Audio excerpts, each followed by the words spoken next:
I start every project with a lot of fear, with a lot of doubt, with a lot of anxiety, and like I'm kind of secretly looking for ways out of it.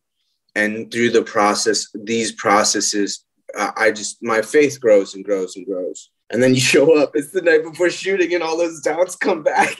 You know what I mean? Like, you're like, what am I doing, bro? What have I been doing? I've been pretending to be like a dolphin in my apartment for a month. And I'm sitting here. I gotta shoot the damn thing.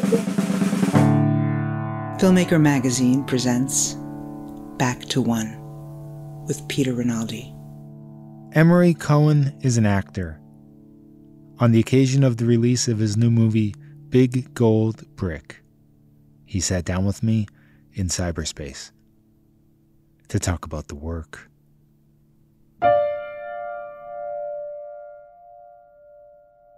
Do you have a typical way that you begin your process of trying to wrap your arms around a new character? Yeah. I mean, it all starts with like the script. And then, you have to understand the genre or the character. Where have you seen them in the canon of film, And then I call it, or, the people that I work with, we all call it taking a walk through the gallery, where then you just watch, like, look, if you're doing a war movie, you watch a bunch of war movies. Where does this character fit in this genre or tone? And sometimes it's different, like sometimes it's if you're playing a villain, where does this villain fit? Where have you seen it? And, you steal and you get ideas. And then it comes down to like, I have a specific process, like I do similar things on like every movie. And one thing that I'll definitely do is I'll always sit down and put on some music and just try to, in my imagination, sort of get into the shoes of the character. What are their pains? What are their fears? What are their dreams? What makes them angry? And you kind of take it on and you take it out for a walk. You see how it makes you move. I also I'm really big into physical stuff. Like I don't know if I'm outside in or inside out. I really don't know. And I know it sounds silly, but like, I like working with animals. Like I like thinking about what kind of animal is this character. And it sounds silly, like I said, but like there are times where I'll just like walk around my apartment and try to, get a sense of that. These are all like silly little experiments that you take on at a certain point in the process. This isn't like, it's not like I come to set and I'm like, wait, I got to get into the wolf. Like this is little silly games. A lot of acting is about you're playing games, man. You're playing make-believe, and it's funny because here I am talking about it and kind of honestly feeling slightly embarrassed about it. But the funny thing is like, this is what we did in acting class. Like I trained for 5 years, a little bit in college, a little bit in high school, left college early, came back to New York. This is what we did. Like if you've ever been in a Williamson class, which is a movement technique, man, it's fun. It's amazing. It's expansive, like all those great things. It's also incredibly silly. Like you have a bunch of people who are taking on like modern dance techniques. And by the way, crying and screaming and all the rest, like throughout it. And I use that stuff still, and what's nice about being alone in your apartment is that you give yourself a lot of permission. And then I've worked with an acting coach for 10 years.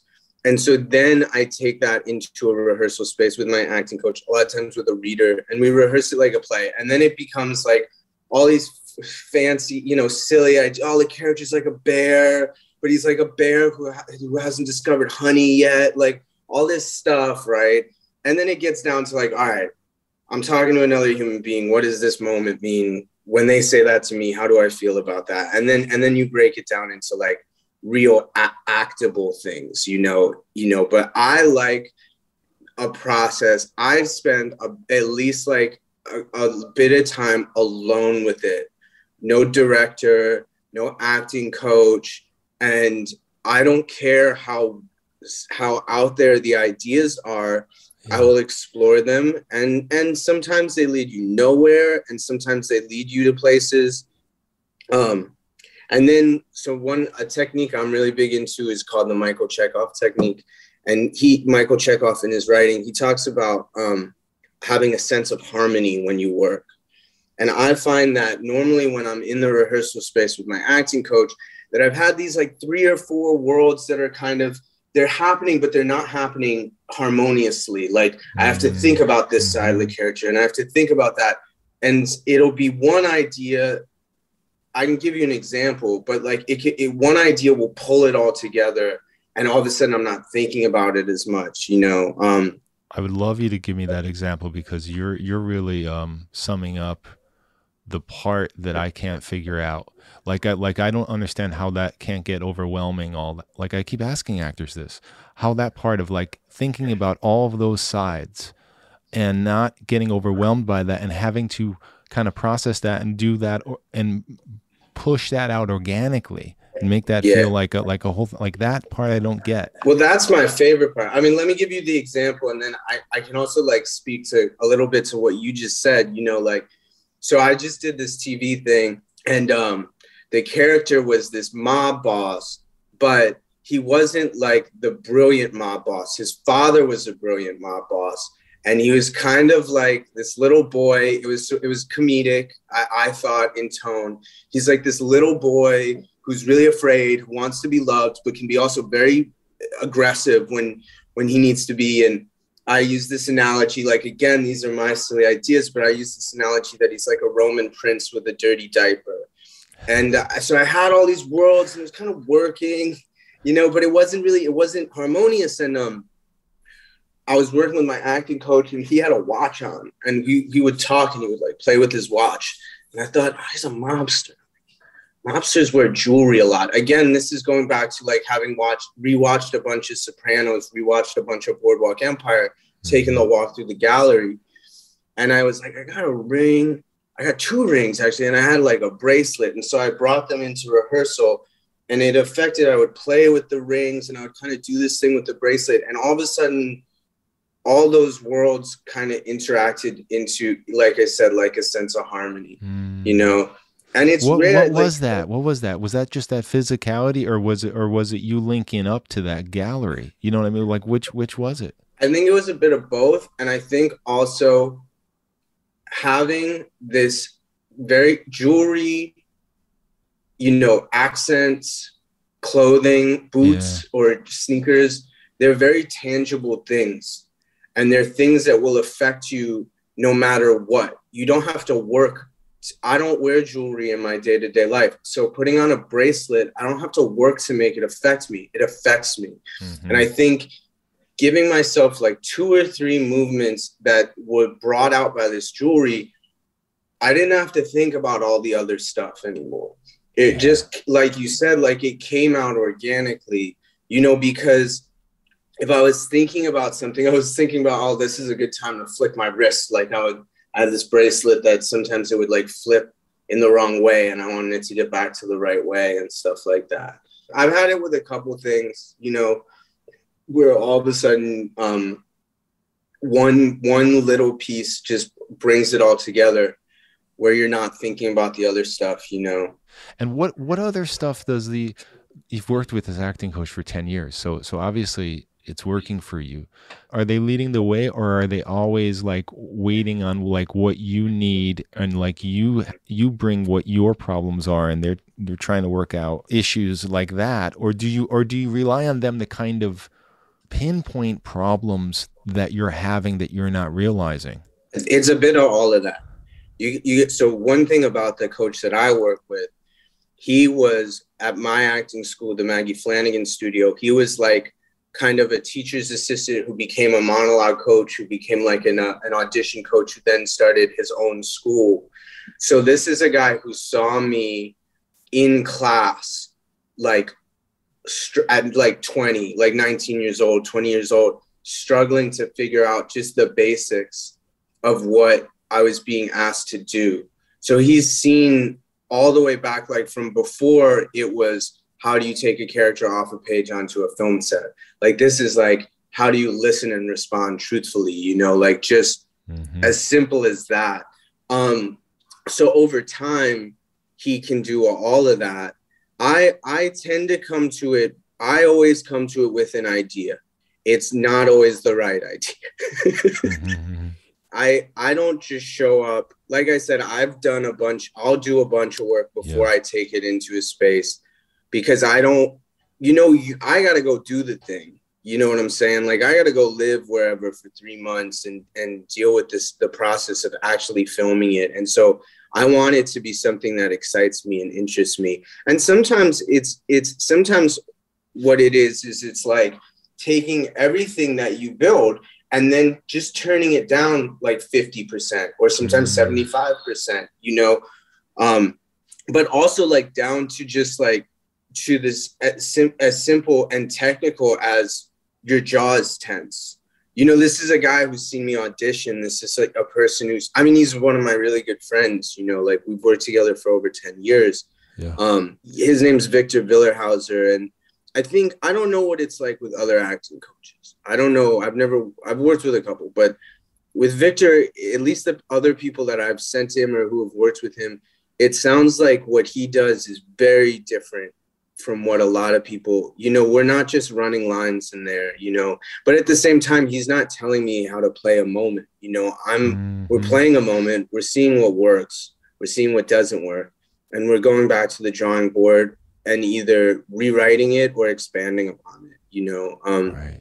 I don't want to show up on a film set and with a director who maybe I've spoken to a couple times on the phone and just have to like see where all this stuff is, see where the 10 minutes where I was pretending to be a bear is going to show up. That stresses me out, man. That stresses me out. Like, I want to have done this. I also say, like, a lot of times, like all that other stuff I was talking about, I still have absolutely no idea how I'm going to play the part until I say some lines out loud to another human being. You can do all that work until you're blue in the face or whatever, but until you actually say this stuff out loud, I don't know what I'm doing. I don't know. And a lot of it, look, man, it's all armor, There's this boxer named Marvin Hagler. He was a middleweight in the 80s, and they asked him about his training regimen, like why he trained so hard. And he said, you got to feed the faith and starve the doubt. And that's like, for me, like I start every project with a lot of fear, with a lot of doubt, with a lot of anxiety, and like I'm kind of secretly looking for ways out of it. And through these processes, my faith grows and grows and grows. And then you show up, it's the night before shooting and all those doubts come back. You know what I mean? Like, you're like, what am I doing, bro? What have I been doing? I've been pretending to be like a dolphin in my apartment for a month. And I'm sitting here. I got to shoot the damn thing. So, yeah. I don't know, man. I'm rambling. I'm sorry. No, this is the podcast for rambling. This is what we want. So in that case, if it all comes down to like, if you don't know where you are until you start talking to somebody, and by that you mean the actual dialogue. I mean, yeah. How hard is that on films where you can't have a lot of rehearsal or something like that? Is that something that's a problem for you? Like, would you like to have that kind of worked out beforehand, or are you somebody that actually likes that idea that kind of process is happening right on camera on take one? I like it that it's happening right on camera. I mean, that's part of why I take this work and rehearse it in a private place with an acting coach and someone else, because then you show up and it's organic. And also, like, it doesn't matter how much you've worked on it. There's the human being who is playing the other part. A lot of times, like, these beautiful things will happen because you thought of a way to play a moment or a scene, but now you have to go from standing to sitting or walking to a table or deal with a prop that you hadn't thought about, but right there on the day, you're faced with this problem. And it's the same thing like with the jewelry. Now you're not thinking about, I thought it would be a nice moment because it talks about, his relationship with his father. It's like, you got to get to your mark and say the line and try not to look down the camera lens and all that stuff. I like those kinds of things. I like the little problems that a film set gives you that you can't replicate anyplace else. You know, you can't replicate hitting a mark in a rehearsal studio or because even if you had rehearsal time with the actors beforehand, you know, then you're there with the clothes on and with the camera, and now light's a factor. You know, you can't just sit around with a couple cups of coffee and a couple pencils and talk and make little notes and read a scene once or twice. You know, like, you got to do the thing, you know. So it's always different when you're there, no matter how much time you've had to rehearse or not. And I don't know if you can over rehearse a thing. I don't know about that. I do know that you can create sometimes in too much rehearsal, whether it's privately or with the people you're working with, you can create expectations that can be hard to let go of sometimes. And you need to, for me, I have that problem. And I find that a lot of times I have to be more open to what's the actual situation on the day when we're actually shooting the thing. You know, I've never done theater professionally. I've done like little fringe shows and stuff like that. But what I like about film is you don't have a second show to figure it out, the next night or an hour after the matinee performance. You know, you got right then, right there, you know. I mean, sometimes in films you get to reshoot. I do a lot of smaller films where you don't. And reshoots are hard. Like, I don't always like reshoots because there's this part of me that's like, no, we had our day. Yeah. We had our day. Yeah. And then it was whoever it was me, but I don't know. I like those problems. I like that. It helps me focus. I have too many ideas sometimes, and I can get too lost in the stuff that I just spoke about. I can get too lost in. Yeah, that's interesting. That's almost like you're saying, like those problems kind of put an end to all the thinking. Yeah. It's so great. I love when a camera operator tells me, and sometimes I mess it up. I mean, I mess it up all the time. But like, I love when I have to like hit a mark and move my shoulder in a specific way to open it up. Because obviously, like, no more, like, you know, what the character went through as a child. Like, that's over, man. That's over. We did that, or you didn't. But, you know, but now it's like, you got to actually do it. And like I said, like, it can be stressful. I've messed those up. Yeah. It's always stressful, you know, but I like it, you know. We'll be right back after this. If you're an actor and you don't know about Jenna Doolittle's Actors Rise newsletter, let me tell you about it because you're going to want to sign up. Jenna is a working actor and a career coach, and she started the Actors Rise newsletter early on in the pandemic as a way to keep actors informed, engaged, and inspired. It grew from being sent to 36 people to over 7,000. Actors love this thing. It's chock full of updated information on events, classes, business info, acting tips, timely industry news, discounts, and tons of other resources. And it's free. And it's coming from an actor who cares about actors and wants to see them succeed. You can just feel it in her. Subscribe at actorsrise.com. And you can also follow Jenna on Instagram at actorsrise.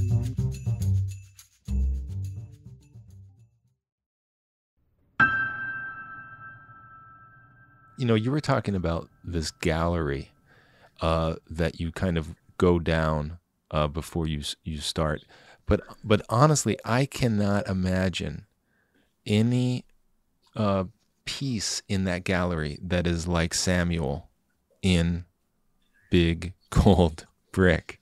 Yeah. So I mean, I don't know where you pulled this characterization from. I want you to talk about it because, like, this is something that's continually, moment to moment, fascinating for me in this movie. Cool. So I had wanted to do a comedy for a while. I'm really happy that I did this one. Brian Petsos, the director, he's a really good friend of mine. I really love him. I love that we got to make a movie together.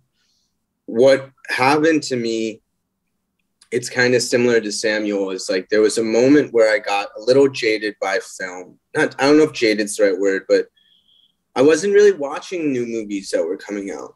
Like I was a little over it for some reason. I was, a time in my life, But what I found myself getting really inspired by was stand-up comedians, particularly stand-up comedians on talk shows.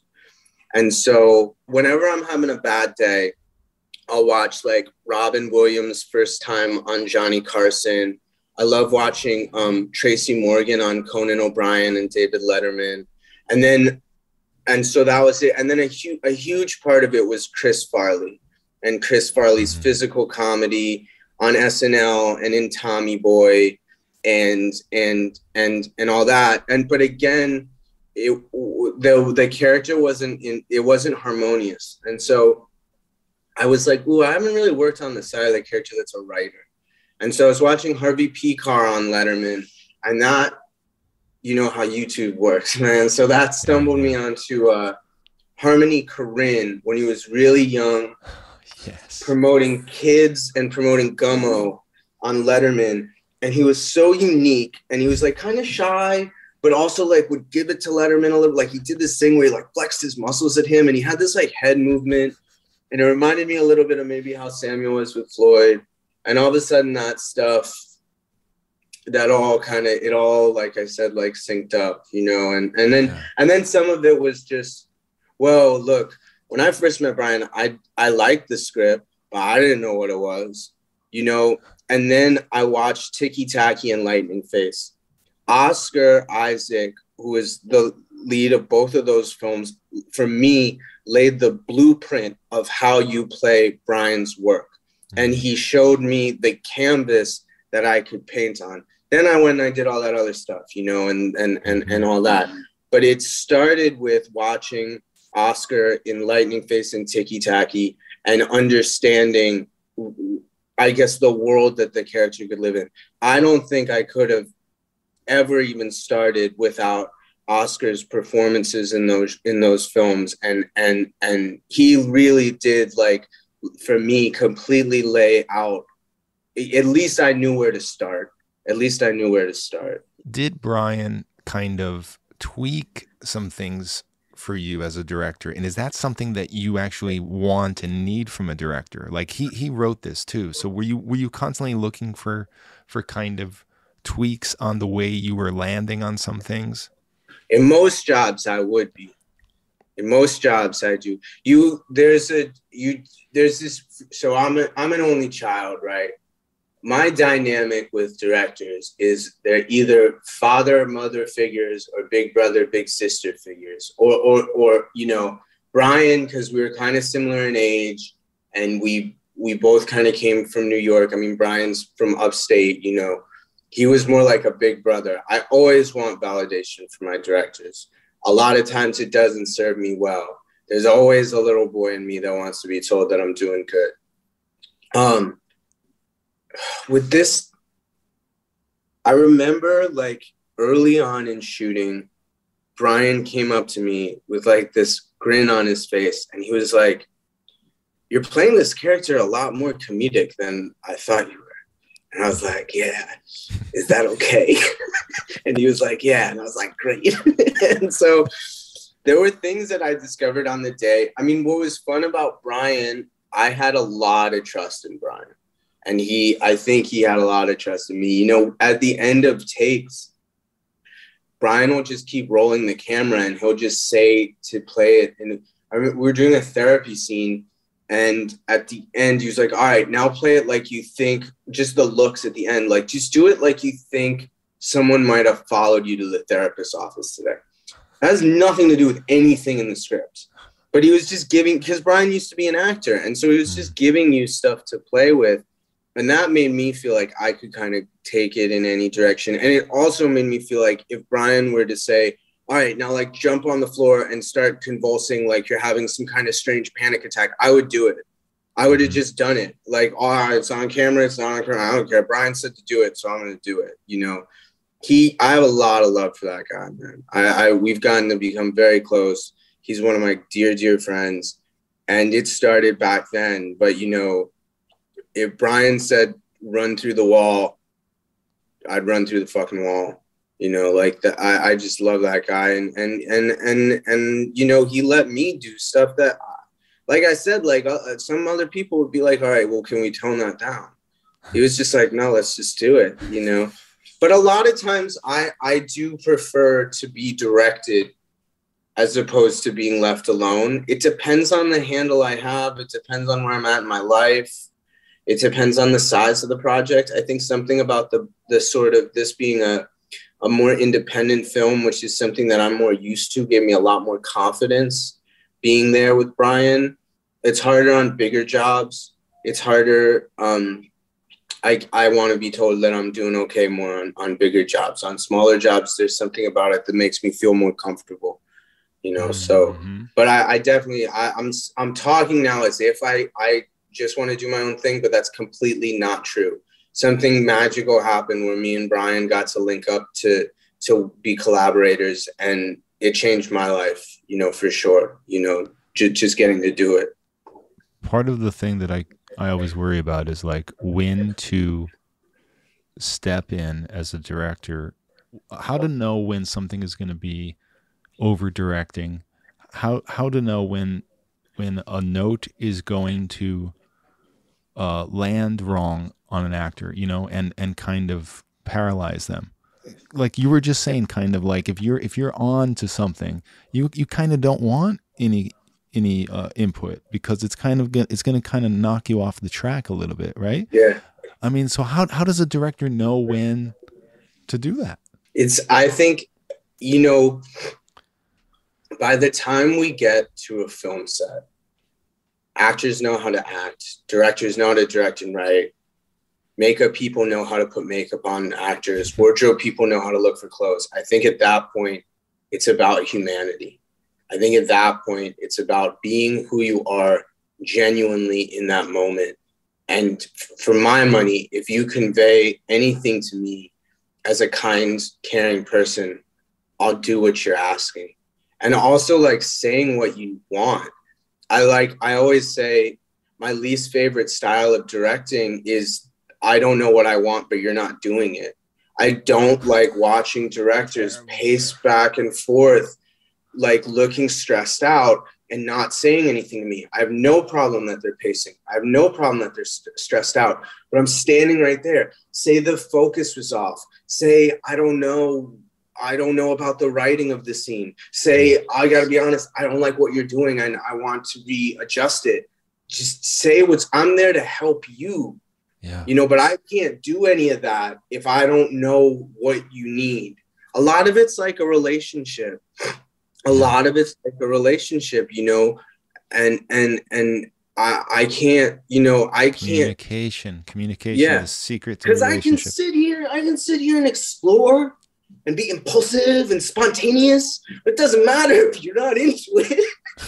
Like, it doesn't fucking matter if you don't like it, or if I'm not on the right track, or if there's an issue with lighting, or even if it's like, you know, me and my partner got into a fight this morning, or like, you know, I haven't found anything that I like to eat here, or, you know, whatever, like, just tell me. I need to, for me, I just don't like having to try to read people's minds. That's my least favorite thing on a film set, is to try to have to read someone's minds. And I can't do it. I don't know. Yeah. And I'm a pretty down guy, you know. You can tell me what you need, and even sometimes in like not the nicest way, I'll deal with it. I'm a grown up, I can handle it. Yeah. It'll suck. I'll probably go home and be annoyed, but like, you know, like I said, my least favorite thing is to watch someone walk back and forth stressed out and not talk to anyone. Because I'm like, we're all standing. You got 50 people, 20 people, sometimes 100 people standing there to make your movie or TV show. We can't do anything if you don't tell us what to do.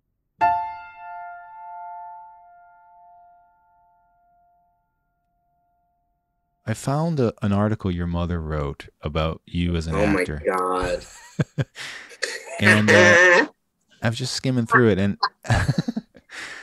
she said that you were interested in acting because you had a crush on this little girl when you were a little boy, by the way. So let me get that straight. We were like 16. That's not exactly how it went down. Okay, well, I was going to ask you. Okay, I mean, there's truth to it, but that's not exactly. But it made me think, though, if there's any truth to it, that like this kind of thing about all the musicians that we love, right? I mean, or a lot of them, like they started it because they wanted to get girls or something like that. It just made me think about that energy, that kind of that energy that starts something like that, and how an actor needs energy, even starting out. And it made me think. Then I went on and started thinking about how do you keep energy like that going? You know what I mean? Like, do you have to keep yourself loose and wanting people to like you like that in order to feed that? Or do you need, like Coppola says, like he says that people should have kids if they're artists so that they're fueled by this desire to like support them. You know what? I just want to know your thoughts about this kind of energy thing in your life as an actor, and how, if it is a factor, how do you keep that going? Well, it's about what's underneath that. I mean, there's truth to both sides of it, to the Coppola side and to it's about you want to be wanted. You want to, there's a 5-year-old child in me that wants to be invited to the party or the play date and just doesn't want to get made fun of when I get there. I don't need to be, in my friend group. I mean, I can be an attention freak, of course, but like, I just want to be included. I'm an only child. I spend a lot of time alone in my room. I spend a lot of time having issues with how I look, stuff like that. You go into a theater space, you go into a film set. If you can act, people are interested. And if you're not a dick, it's important. I really believe it's important to be kind to the people you work with, I mean, one thing I think that was left out of that article is the fact that my grandfather was the theater director. My father's a musician. My aunt's a camera operator. When I started acting, my grandfather said he's getting into the family business. There's a long history in my family, as in a lot of New York Jewish traditions, of creating art, and of creating art for the sake of creating art, and creating art for the desire to be seen, for the desire to say to the world, I got something to say. I don't know what it is, but I got something to say. And then as you get older, what Coppola is saying, I don't have kids, but what Coppola is saying is true. At this point, all that stuff is true. But at the end of the day, I got to make a living. Like I got to pay bills and eat and live a life, and stuff like that. And so the two things exist at once. I was a baseball player. I was a baseball player, and I was a so baseball player. But I was very lucky because all the kids on the team were really nice to me. And one of the kids on the team wrote me into doing the school play. And all of a sudden, it was a 3-penny opera by Brecht, Mr. Peachum. That was the character. And Mr. Peachum opens the play with this long monologue. And so all of a sudden, I'm standing up there in front of a group of classmates, a lot of whom I didn't know and didn't know me, and they're all looking at me. And I was like, this is weird, but I also liked that. I liked that I was a part of, I was a part of something with these group of people. They didn't have to look at me. They could be texting or writing or whatever, but for some reason they were all looking at me. And then we would talk about it afterwards. And then we would go, go out and talk about the show and gossip. And did you hear when so-and-so said that to so-and-so? And all of a sudden I was a part of, and now that's something I really like. That's something I've always wanted ever since I was a kid, was to just be a part of, Emory Cohen, thank you so much. I hope you can come back on the show again. I'm sure. I mean, as for our first podcast, it felt good. I hope I didn't ramble too much. We don't call it rambling here. We call it sharing, and we appreciate it. Back to One is a production of Filmmaker Magazine, which is a publication of The Gotham, formerly IFP. Listen to back episodes of this podcast at filmmakermagazine.com or wherever you get your podcasts.